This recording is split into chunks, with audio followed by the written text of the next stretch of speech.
Hi, I'm Joel Weber, the editor of Bloomberg Businessweek. Welcome to our town hall on women running businesses in the era of COVID-19. Women-owned small businesses face unique challenges, and those are even more pronounced during the coronavirus crisis. Our Bloomberg Businessweek Town Hall brings together a panel of successful women small business owners, lenders, and advocates to talk about their own experiences and offer solutions about how best to manage your businesses during this difficult time. Joining me is my colleague, Dimitra Kesanidis, a senior editor with Bloomberg News, who's led the magazine's coverage of small business for the past few years. Dimitra, thanks for joining me again. Thanks, Joel. Thanks for having me. I'm happy to be here and talking about this important subject. So today's town hall is part of Bloomberg Businessweek's Small Business Survival Guide, which Dimitra is overseeing. And you can find more content and resources at Bloomberg Businessweek, as well as on our social accounts. And please listen to our weekly small business segment on our Bloomberg radio show beginning next Tuesday. We also have some great guests who will be joining us, and we're looking forward to talking with them about this important topic. They are Luz Urrutia, who runs the Small Business Lender Opportunity Fund, Annette Tipton, the CEO of Able Access Transportation in Milwaukee, Catherine Von Berg, the CEO of an alternative battery business, Simplify Power, and Amy Millman of Springboard Enterprises. So this is the second in our series of these small business town halls. So please bear with us if we encounter any technical difficulties. And we plan to spend a little bit of time with each of our guests, about 5 minutes. And once we have all of them in the room together at the end of that, we'll turn it into a 30-minute Q&A. And that happens to be one of the best features of this format. It's basically interactive. If you have a question you'd like to ask any of our guests, please type it into the comments, and we'll do our very best to field as many as we can when we get to that point in the program. So without further ado, let's go ahead and get started with our first guest, Luz. Luz, did I get your last name right? Urrutia? You sure did. Well done. All right, good for me. So Luz, many of America's 30 million small businesses are just tiny operations, and the term bankers and economists use is micro businesses. And women who run these, often haven't had formal business training. Even before COVID-19, we know that access to capital was a big issue for them. So what's the situation for them like right now? The situation is probably much more difficult now than it was before. As you well point out, Joel, prior to the crisis, women and minority-owned businesses really did not have access to the capital that they needed in order to either establish or grow their businesses.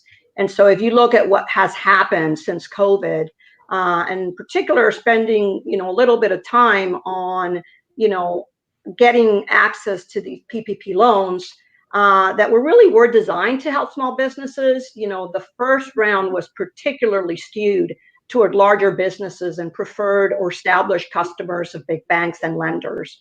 Unfortunately, the vast majority of the very small businesses, mostly minority, immigrant, and low to moderate income and women-owned, have never been among the traditional lenders' preferred customer base. That's where community development financial institutions known as CDFIs come in, and they're the ones serving those businesses. The other part that was unfortunate was that community development financial institutions were not included in the first round of PPP loans. So it was really incredibly frustrating to sit by the sidelines when we knew there was such a desperate need for emergency funds from businesses that we serve, the smallest and the most vulnerable, and women-owned businesses. And as a result of this dynamic, many of these businesses were left at the back of the line during the first round. In our case, recognizing we couldn't access the first round of PPP and that our borrowers needed immediate help, we partnered with a couple of other CDFIs, and we were able to help our borrowers get the documents so that they could apply. Thankfully, on the second round, we were right in line. We made the application, we got approved, and we launched to help businesses at the beginning of last week. First couple of days were rough, as you all may have heard. But as the days went by, things got much better. I heard it was rougher than rough, I think, was maybe heard, right? And Dimitra, the PPP program has obviously been one that has made a lot of frustrations for small business owners. But as this is sort of resolved itself, I guess, as the kinks have started to get worked out, what do you feel like the opportunities are going to be for PPP and small business going forward? The question is for Luz. Luz, yeah. Oh, okay. So, I think that after, as you said, the first couple of days, it got really bumpy. Things started to get better. Yeah. We, in our case, worked 24/7. We had a whole team of people literally working into the wee hours of the night.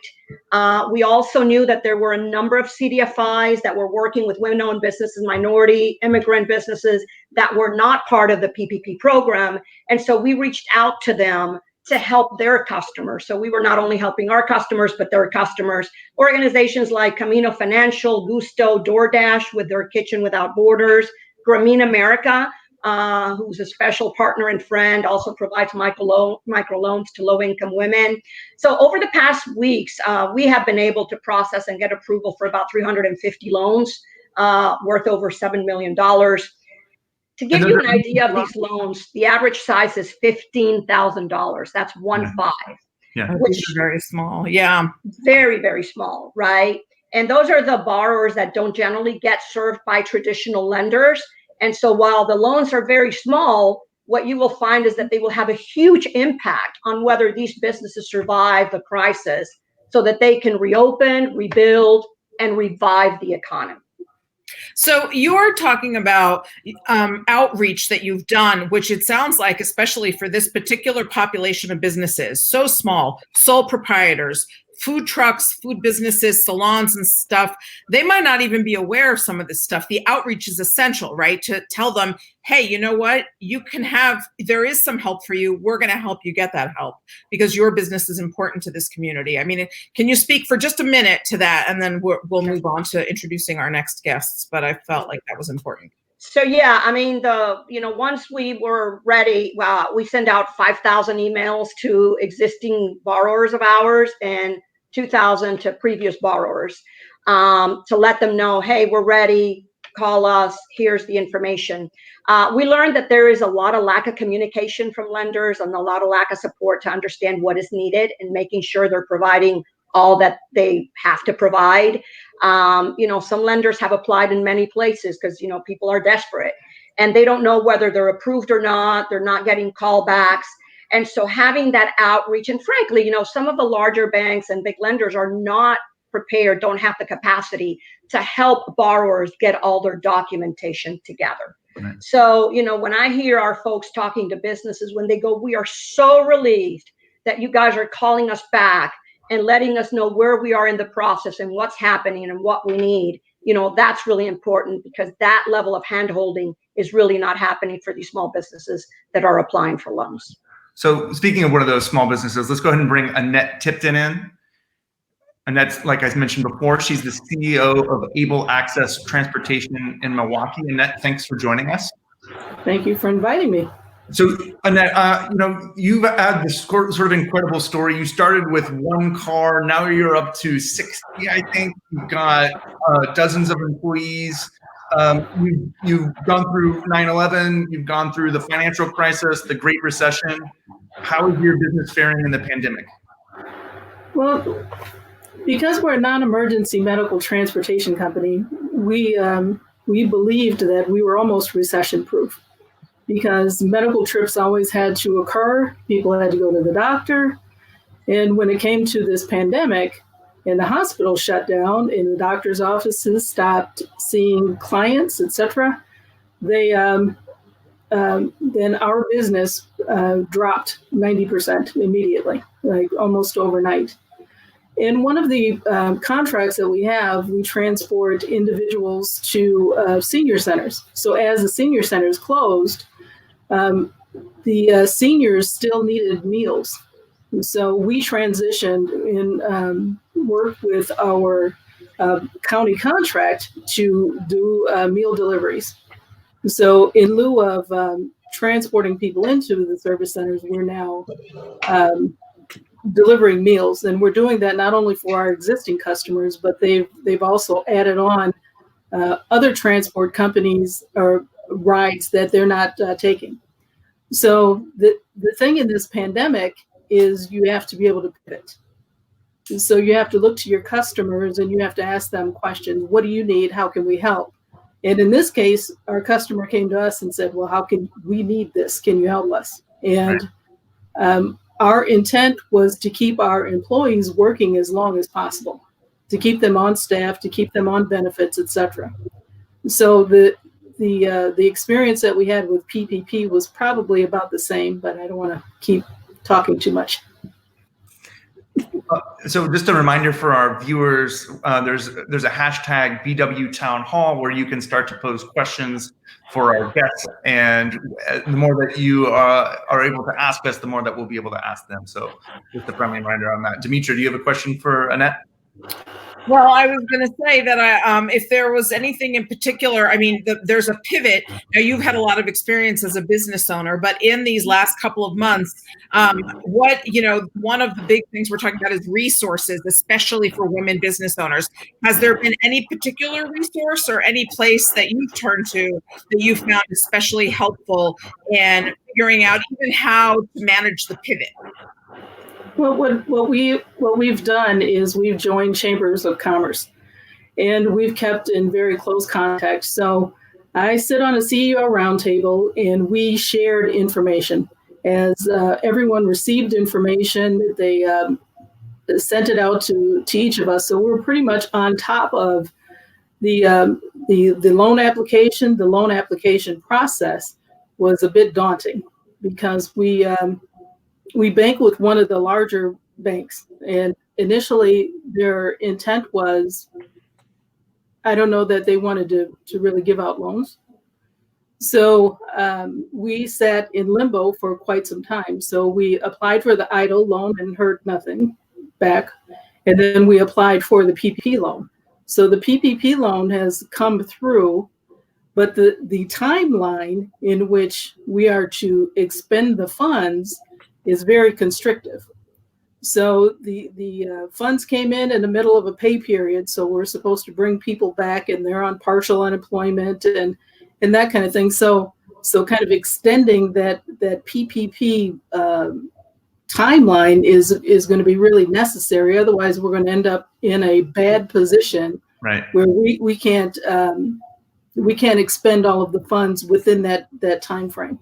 Is there any other ways, as someone who's, on a receiving end of the PPP, what other ways would you like to see this program improved? Many ways. A lot of it is the clarity in which the forgiveness takes place, because there's a lot of documentation, there's a lot of webinars and seminars, et cetera, about it. But I think when it gets down to brass taxes of exactly what you can spend and what you can't spend, it's pretty limited.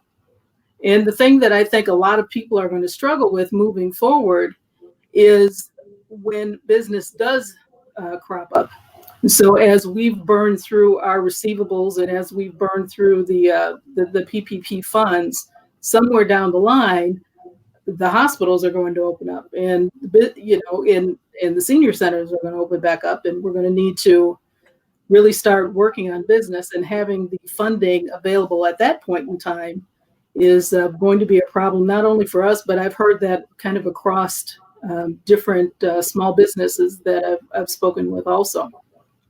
Okay, speaking of other small businesses, let's bring in our next small business owner, Catherine Von Berg of Simplify Power. Hi, Catherine, how you doing? Hello, thank you. Thanks for joining us. So Catherine, talk to us about Simplify and how your business has fared during the pandemic. So Simplify Power designs and manufactures efficient, non-toxic energy storage and management systems. We deploy systems globally, now in over 43 countries, and we provide the critical backup power for residential, commercial, emergency responders, hospitals, schools, but also primary power, and create cost savings for customers that are looking to store energy in their homes or their businesses to create those reserves to offset utility fees in terms of time of use, demand charges, and then also the backup power to create savings. As a company in the clean tech sector, we are very diverse, probably the most diverse when you think about clean tech and certainly clean energy. About 47% of the company are women. We probably have the most diverse employee base, from gender to ethnicity and nationality.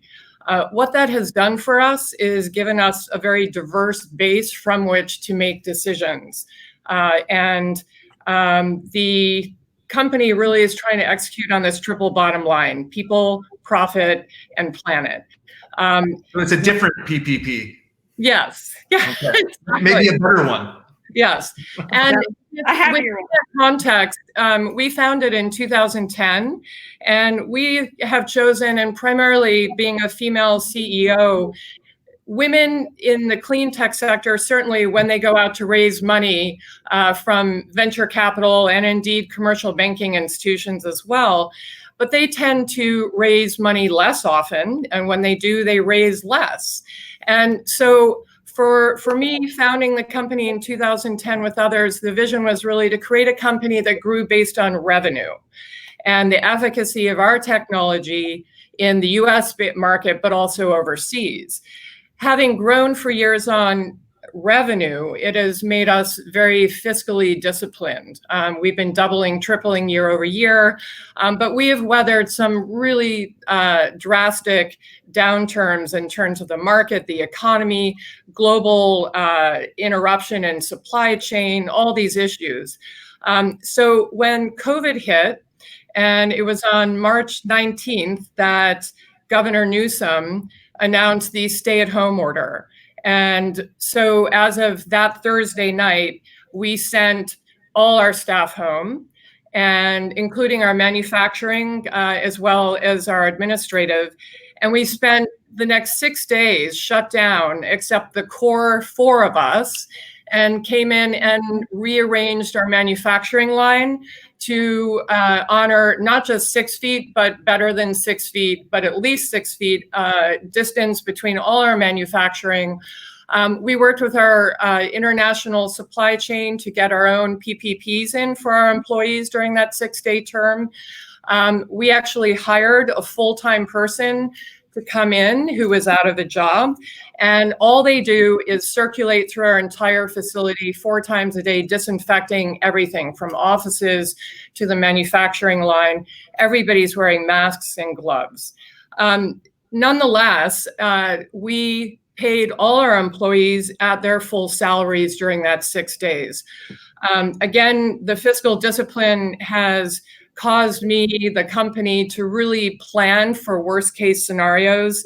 And we're in this looking at the long term. If we have to take executive pay cuts to make sure our first line workers, the manufacturers, and our sales and applications engineers in the field, if we have to take cuts, and we're already very lateral, we're not stratified economically when you think about traditional CEO pay rates relative to frontline workers. Nonetheless, that's what we do. So we paid everybody full rate. We've taken advantage of the Families First Act, and some employees who are home because of loss of childcare, children are home from school, or they have sick family members. We have, through March and April, made up that difference. The Family First Leave Act covers 2/3, and we've met the difference, so everybody is 100% through April. We did go through the application process with a large commercial banking institution for the SBA PPP loans. We did not make the first cut, and like others on this show, we're very disappointed. We're under 100 employees, and so we definitely qualify as small business. We did not qualify, and we all know the stories of very large corporations that did. Yeah. However, we persevered and probably harassed our commercial bankers on the phone a lot, wanting to know what that commercial banking institution's policy was and attitude towards small business, women-led companies, because letting them know that we were watching and holding even individuals accountable on the phone made a difference, I think, in terms of not making it through the first round, but the second round, our paperwork was put through as one of the first, and it did fund. So you badgered them into submission. Well done. Do you have a question for Catherine? Well, I have one observation and a couple of observations and questions, and then we're going to bring Amy in as well. But I think a couple of things that all of you have mentioned, and Catherine, you've touched on them. Planning ahead is going to be crucial. Even if it seems very, very premature to think about recovery when we're still in the midst of this, planning for the day that the businesses are going to come back, that you're dealing with, the customers are going to come back, because that's not going to be an easy transition. You touched on childcare, and I just think that once we open it up, once all of our guests are on here, and we talk to Amy now in a minute, I think that's another issue to touch on. It's not just childcare for the women who are running businesses, but those are disproportionately businesses that are run and started by women, and those have been very challenging ones. So it's a good reminder just to let everybody know, if you're just joining us, we're talking about women running small businesses in the time of COVID-19. We're going to also have a bunch of questions that we'll ask in a town hall style format beginning shortly. So if you have any questions, please tweet or hit us up in the comments with using the hashtag BW Town Hall. Let's go ahead and bring Amy Millman of Springboard Enterprises in. Hi, Amy. Thanks for joining us. Can't hear you there. While we get that sorted, Amy, we'll get your audio sorted out, and then we'll bring you in. But Catherine, I'll come back to you here in a second, and just, that was really insightful about the experience that you've been through. What sort of advice do you have for other women who are leading businesses? And obviously you're faring well, but some others aren't. What other advice do you have for other women in this predicament? I think they're reaching out to other business owners, leaders, because I've certainly learned a lot from other women in not just in our industry, but across industries who are heading up businesses.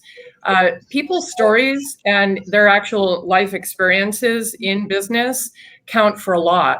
And there are so many ideas along the way, the 10 years we've been up and running, that I have benefited directly from others' experiences. So the network, Annette, you spoke of a network of female business owners. That's a very powerful tool. And then also, because we are in a strong position, we are reaching out and trying to help support other businesses as well, from ordering food in for our employees weekly, from local restaurants. We're working with COVID pop-up clinics from Texas to Sierra Leone, and donating equipment, anything that we can do, because right now, even though the future is uncertain, right now we are in a good position. We are trying to spread that benefit. So while we're still waiting for Amy, I think she's going to have to bounce out and bounce back in. We'll see if that fixes her audio.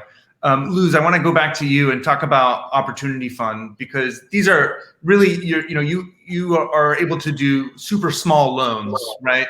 And I'm really curious, what are people coming to you looking for right now, and how are you attempting to go about screening and helping people?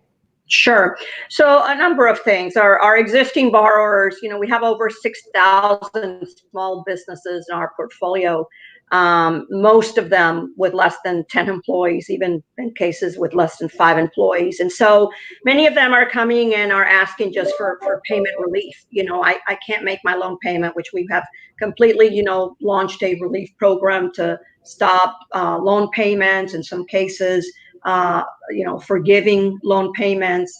Another thing, and Catherine talked about this, it's the network. We have launched close to 10 or 11 different webinars and sessions, one-on-one financial coaching over the past 6 to 7 weeks, and have had over 2,800 small business owners join.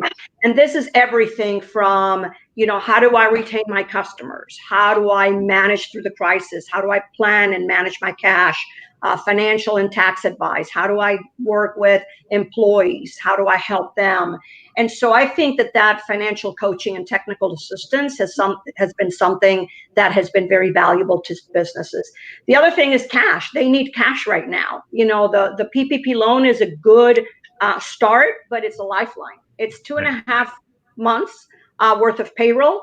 But these businesses now are going to need working capital. They're going to need permanent funding to help them rebuild, reopen, and revive the economy. So we hear all sorts of stories from small businesses. They need to put food on the table. They want to keep their employees. Catherine was mentioning this. What we've been so inspired with is how people are not just worried about themselves, but how can they go and help others, right? Whether it's a business owner that has a restaurant preparing meals for the community, folks a lady that used to be a seamstress now doing masks.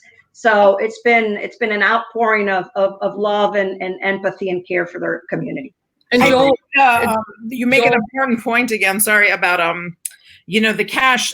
Again, there's not much. And there are really some integral ways of trying to manage even the little bit you have, because little is coming in, the bills are still coming in. The PPP is really only for a certain period of time. So just to kind of mention that we've been doing a lot of coverage on that in our small business guide, really talking about reach out to your landlord, reach out to your insurance agent, figure out where you're going to make cuts. Can they adjust the plan? Where can they give you a little bit of a break on some? So, again, cash is really key, and it's a very big part of this. Speaking of helping people, I think, Amy, do we help you? Do you have audio now? Oh, no, still no. So we'll see if we can solve that behind the scenes still. Yeah, go ahead, Catherine. You asked me what can women do in business, small business owners. I just don't want to overlook this idea of voting. If we look at our elected officials and the degree to which they are or are not representing our interests, we need to pay attention to that, from very local and state level on up to the federal level. If we look at the original design and intent behind the SBA PPP loans and the first wave and the second wave, and we look at how they are structured and whether or not they are meeting the needs of small businesses across America that contribute nearly half of all economic activity and disproportionately add to the innovation in our economy, then we should really be focused on Main Street, not just Wall Street. And voting, our voting power, and I think we just underestimate that and really need to look at that in terms of all our elected officials and whether or not they're representing our interests. That's a very important point. And again, connecting to what you're all saying, coming together, being part of groups, joining in, creating communities also enables you to be unified in the kinds of issues that you're going to your elected officials with, and really being a greater force in terms of what you're asking for and what you're hoping to get. So I think I maybe heard a little bit of sound coming from Amy, but we're trying it one more time. Amy, are you there? No.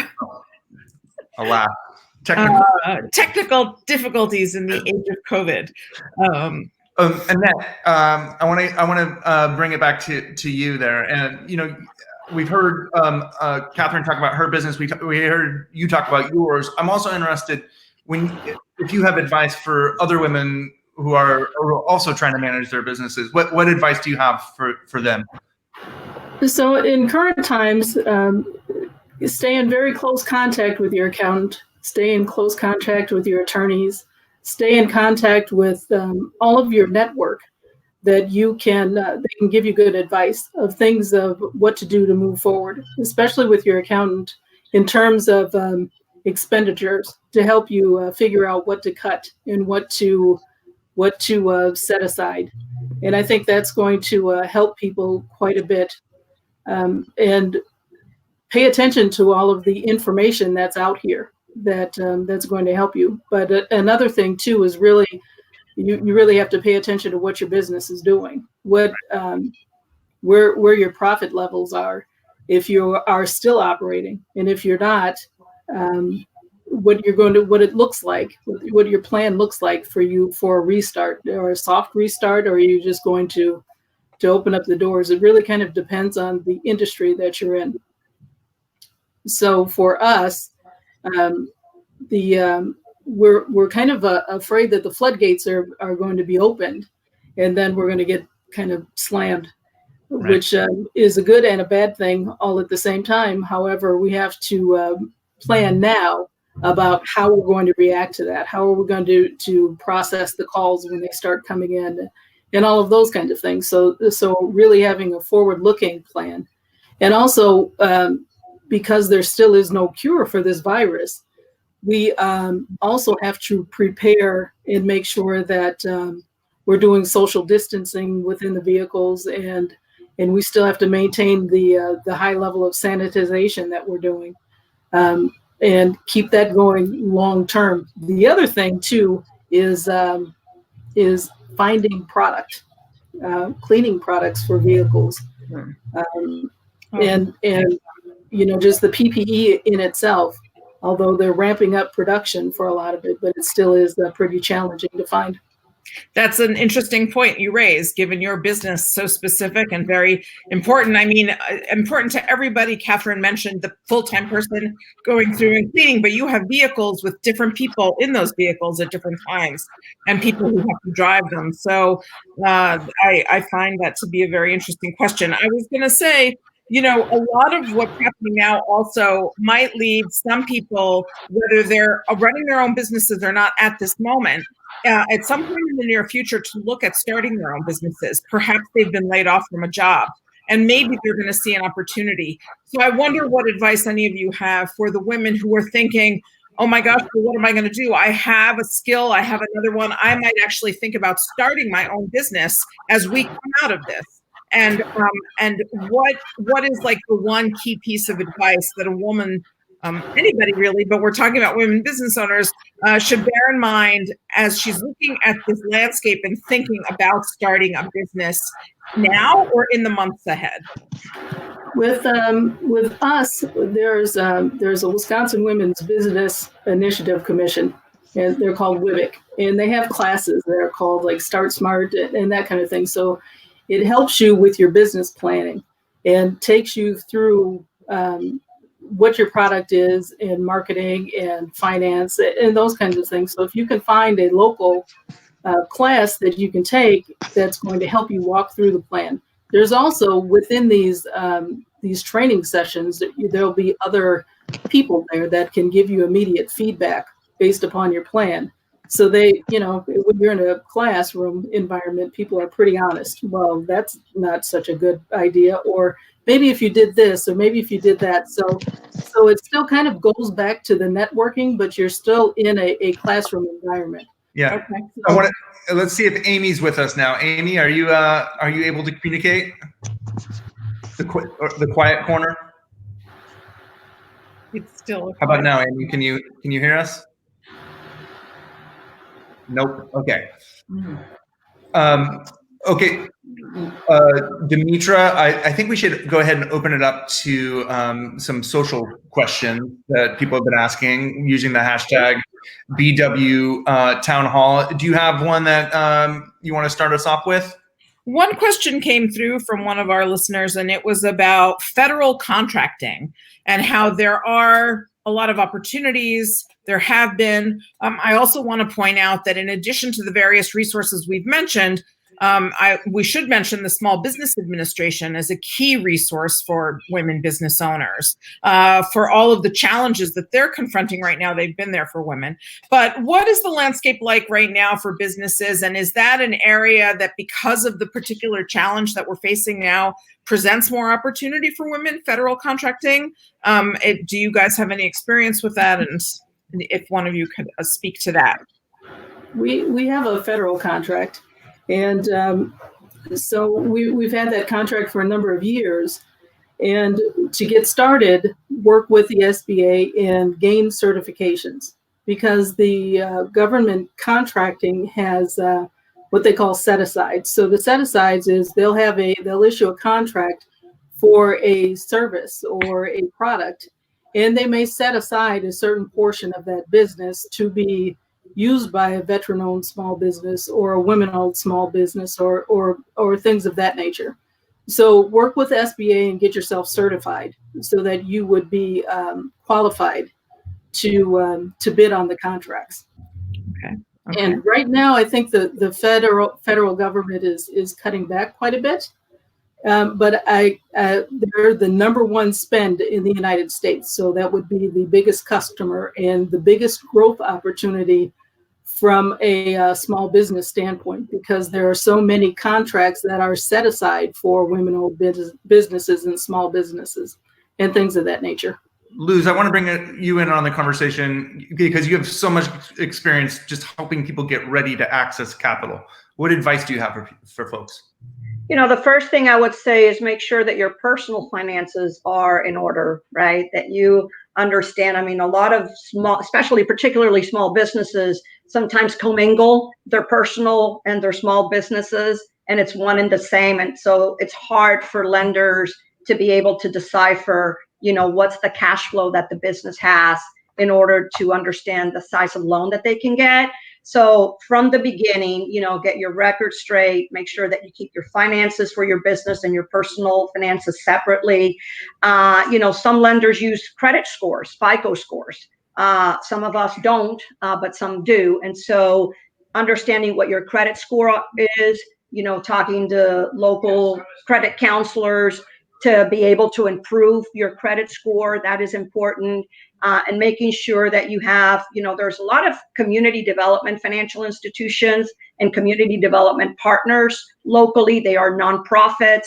They can help you put together business plans, marketing strategies, vendor relationships, accounting, legal advice. So use those resources. And then when you look at accessing capital, more than likely, you're not going to find startup loans with banks. So go to community development financial institutions that work with minority business, startup, women-owned businesses, immigrant businesses, and will understand that you have no revenue and will help you to get started. So speaking of getting started, I think we might have a chance to bring Amy in one last time. Amy, do we have audio? Oh, no, she can hear, but we can't hear her. Wow. Well, I still am really looking forward to speaking with Amy, mainly on this idea of human capital. She's a venture capitalist. I know she is. So really looking forward to her speaking with her. Obviously, you can get sorry, I know you can get more info about that just by Googling Springboard Enterprises. Catherine, I want to kind of bring it back to you because you mentioned some work-life balance stuff that you've been able to try to do for some of your workers. But for you personally, how are you approaching work-life balance in a moment in time where it's very easy to attempt to work 24/7 all the time right now? How are you managing the mental side of this? This is one of those cases, being a single mother for years, where you say to your children, do as I say, not as I do. I'm not a great example of work-life balance, though I recognize it and really try and support that in terms of employees. But we do need to live by example. So I will admit it's very, very challenging because we actually are seeing about a 25% increase this first and going into the second quarter over 2019. I think some of the reason for that is in the same way we see people, what's been characterized as hoarding behavior at grocery stores. People are losing faith in top-down centralized distribution systems that deliver goods and services or money or food, water, power. And so this kind of tendency of people wanting to hoard or create reserves in their home and their business, this applies to the power or the energy industry. And because we empower both people, communities, enterprises globally to store power from any generation source, renewables, grid, generators, and store it and utilize it on your time, on your terms, anytime, anywhere. This is creating a sense of security for people around at least their access to power. So our demand is increasing, and yet the economic future is not certain. And so we are slowly hiring people. That feels terrific to be able to hire people who are out of work and growing, but we need to do it carefully in lockstep with the market, because the last thing any of us want to do is hire people and then have to let them go. Mm-hmm. And we have never planned in that way, and we don't really want to take steps that would create that situation now. So it's a challenging time because I'm seeing so much devastation around me, immediate community, but also the international community that we work with. Going back to your question, work-life balance is critical. Even though I haven't executed on practicing that yet, I hold it as an ideal that I aspire to, and I do support our company and the employees here, and that's part of why we are doing everything we can to pay people that difference between the family first 2/3 and when we shut down, and even hiring new employees so that people are not stressed out financially. I was going to ask, there are some questions that we're getting on LinkedIn from some of our people following on LinkedIn about getting back to business. And so tying into so much of what we've been discussing, have Catherine or Annette, either of you, with respect to just the conversation out there, what the politicians are saying and what various governors are saying, do you feel that there's pressure to move faster on that front than you're prepared to move? Or how is that playing out for both of you as business owners, and this idea that we've got to return to business, putting aside the question of the need to actually do that? I mean, of course, everybody wants things to normalize. Yeah. Annette, why don't you go first? From our standpoint, within Milwaukee County, we sit right in the middle of what has been called a hotspot for a COVID-19 outbreak. And a lot of the clients that we transport are high-risk individuals. So it's frightening to me to open up too soon with the spread still escalating. And so that leaves us in a heightened sense of making sure that we're protecting our employees, but not only that, making sure that there's no transmission in between clients within the vehicles. So that's the concern that I have, especially we're dealing with seniors and individuals who are ill and dialysis clients and all of those things. I understand the economy needs to get up and get going, but there are we know people who have fallen and passed away from this illness in our community. So the frightening piece of it is moving too fast and going too fast. And kind of on the flip side of that is I think people are not necessarily going to run out to businesses right away. So there's going to be some self-moderated social distancing as well. So just because you open up all of the stores doesn't mean that people are going to run out and do that because they're still afraid. Right. Especially.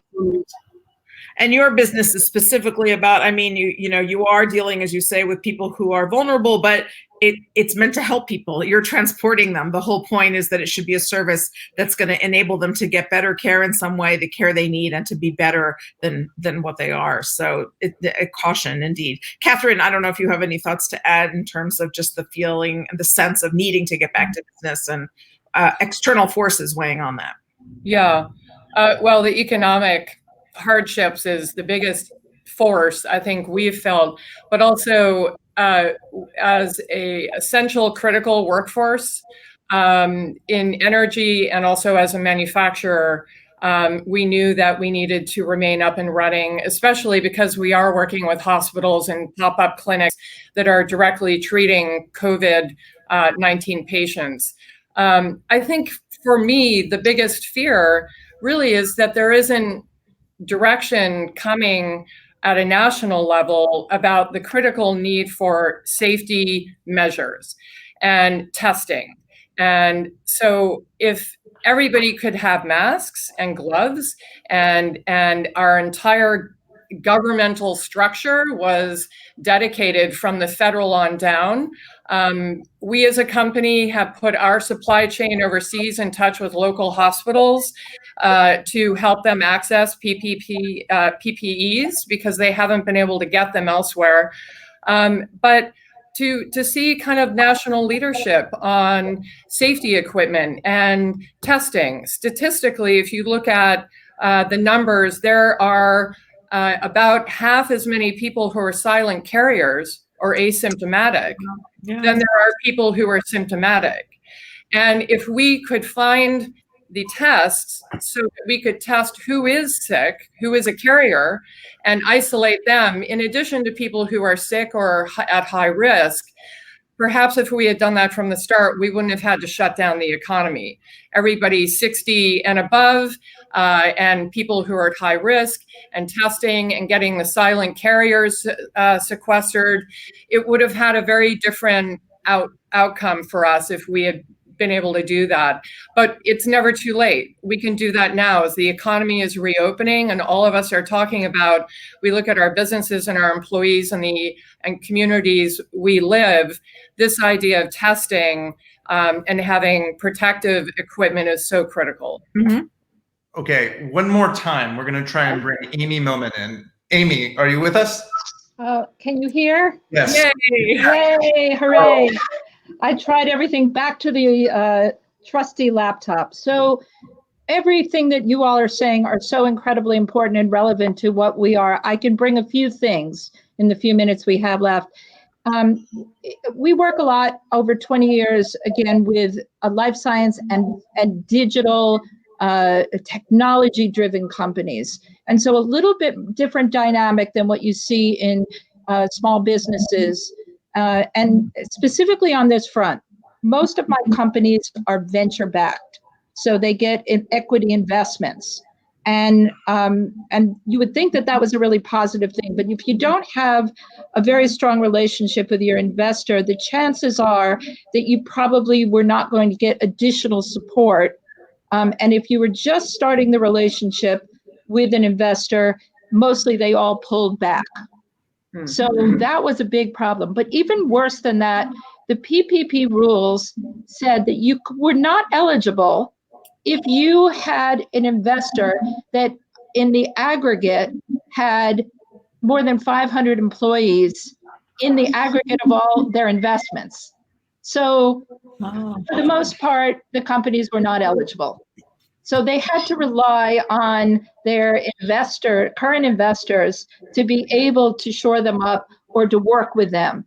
And in that regard, they had to be creative and figure out what is the next thing that we can do. So a lot of pivoting into testing. So companies like Periomics use their local testing facilities and develop their tests to be able to produce quickly for practitioners in those areas, very focused testing. Everlywell out of Texas also did the same thing, transferred her focus from her allergy testing and other bacteria testing to COVID testing, using and partnering with their suppliers, their testing facilities, offering them information on that. And I could go on about the different ways that either in the retail market, I mean, they're going to be hammered as they are. Most of Macy's furloughed everybody. So any of our fashion tech companies that have been working with them are trying to help them re-entry. And one of my favorite ones is a company called Level Forward. They have a Broadway show that was supposed to open on June 1. And so their whole conversation now with the community is how do we reopen safely, for both the actors and for the attendees? And are we able to do that? And how? And so they have this, community that is working on solutions so they could, safely bring those shows back in. And so we're looking at the array, not only the life science and the biotech companies with testing and other, how do you deal with clinical trials that have stalled? We can use other ways to do remote monitoring of all of this, care management with Aetna and some of our companies in managing that very large, not only the insurance part of it, but they own by CVS. So how do you manage what's going on with prescription management and healthcare? It's just Amy, one of the things that I found really interesting, as I learned a little bit about Springboard, was your sort of the ability to tap into human capital, right? It's slightly different than a venture capitalist approach. It's a venture catalyst, as you call it. And I'm really curious, as you are touching on a ton of businesses right now, one of the things that I think that you've indicated is that there's still a lot of opportunity for people. And where are you seeing those opportunities for other women who are in business right now? What it is you have to think about you almost have to have your crystal ball. What is it going to look like? So think about the retail world. They are in a situation where they're going to have to bring everybody back into the stores. How are they going to do that with people that are reluctant to come in and have been buying things online? How do they have something that's going to collaborate or enable people to do that? So there's a great company called Future Proof that is working with grocery stores. And basically what they're doing is allowing contactless exchange during those. So like I know Amazon Go was trying this idea out. Well, now it is available to other retailers, grocery stores that may not be the Amazon folks. And so there are so many ways that people are trying to look at their products and explain to larger, their customers and clients how they might think differently. This is a time of behavior change. Just like when we worked with 9/11, after 9/11, after 2008, we've learned a ton about being nimble and agile and thinking about how can you help the economy or parts of the economy, industry sectors. That's what we've been holding webinars for the last 6 weeks on that particular topic. How do you look at your business in a future sense? And what would, where those things that didn't relate before, now all of a sudden are relatable. I think contactless is beginning to become a part of our lives for forever.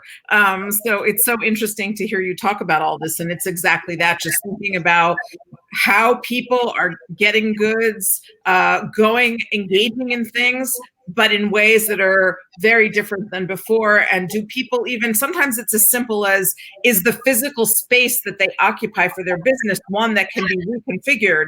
The coffee shop with the window that faces out, the ice cream shop with the window that faces out, in a way that in the short term can keep business going, and then in the long term to rethink that.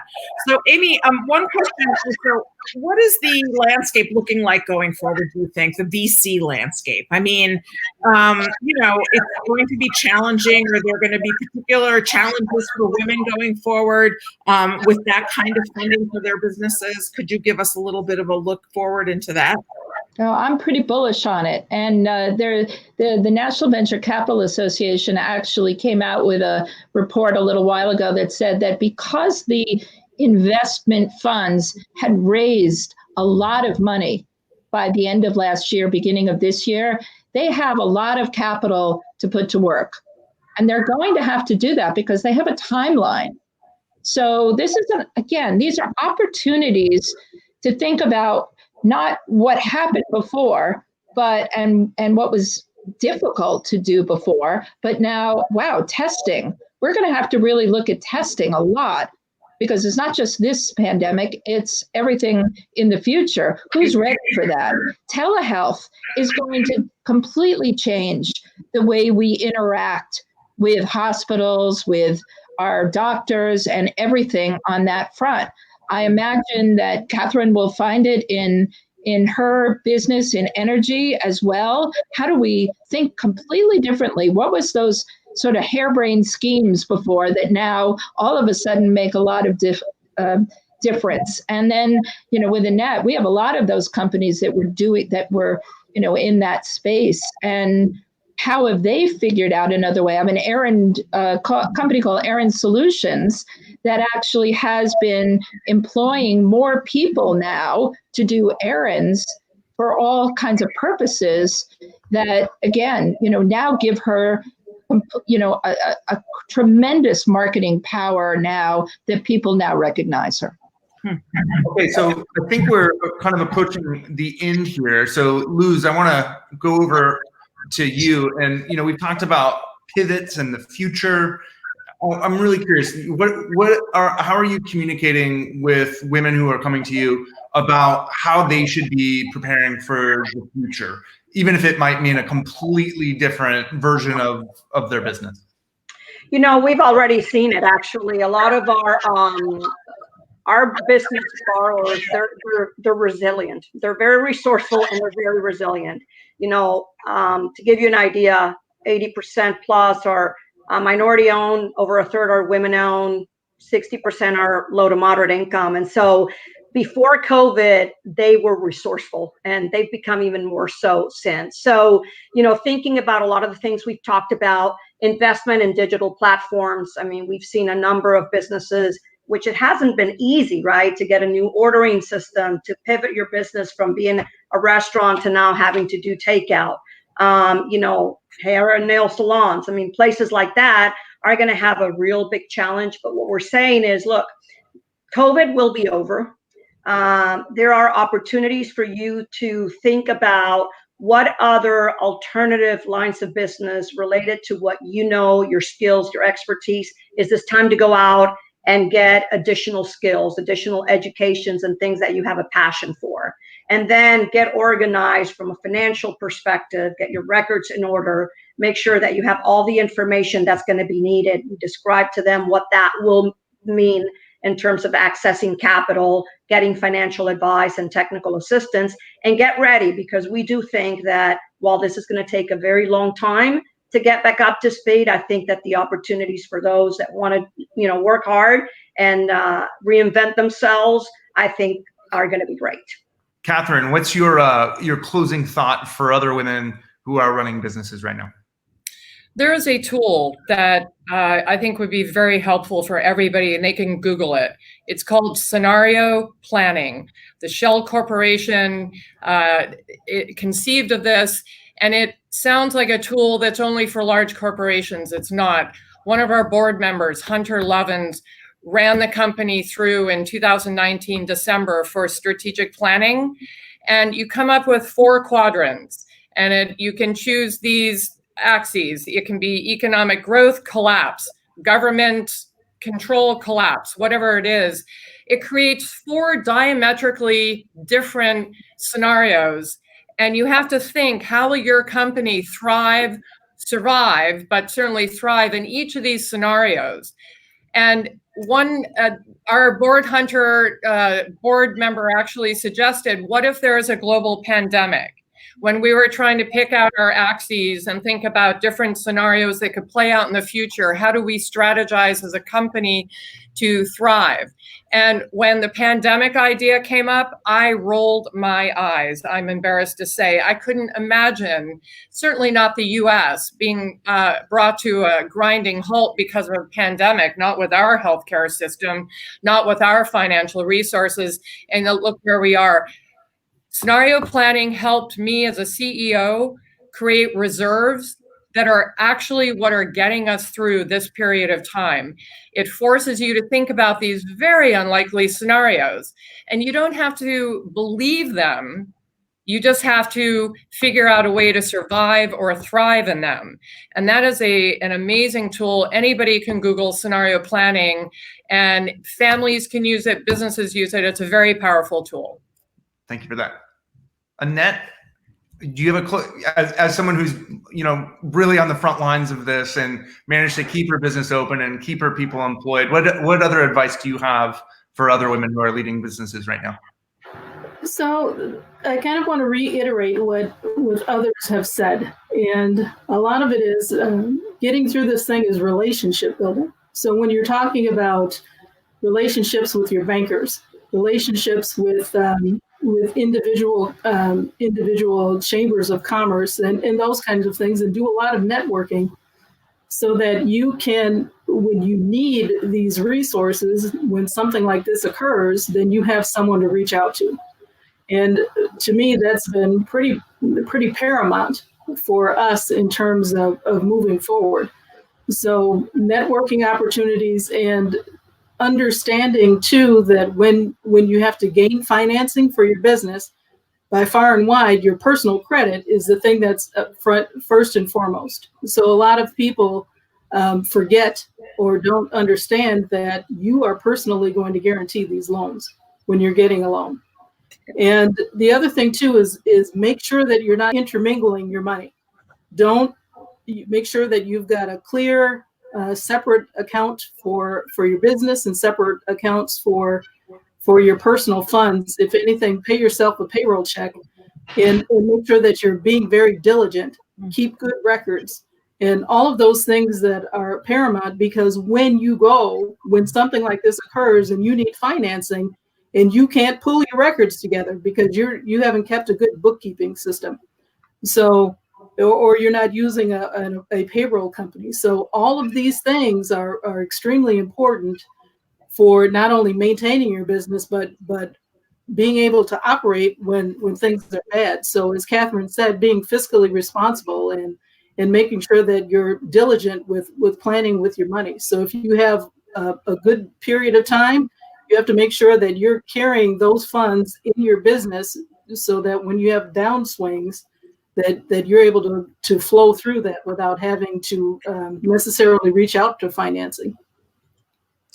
And well, those are such helpful advice across the board. I want to say it's really been so many ideas about things we're going to have to follow up with. Amy, any closing words from you along the same lines? A parting piece of advice, something that really people should take to heart and move forward with from this discussion.